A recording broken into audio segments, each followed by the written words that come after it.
Hi, in this video I'll show you how to set up an account to use INTCO Framing Studio.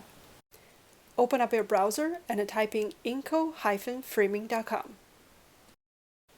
Go to the upper right corner of the website. If you already have an account, click Login. Type in your account information, click Login. Now you're in the account. If you don't have an account, go to the upper right corner of the website and click Sign Up. Type in your email and personal information.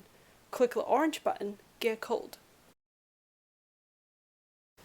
Now you need to go to your sign up email account to get the activation code email. The email message contains a 6-digit number. Please note that the code is only valid for 10 minutes. Enter the 6 numbers on the website, set up your password, and then click Sign Up. You are now logged in to use Framing Studios.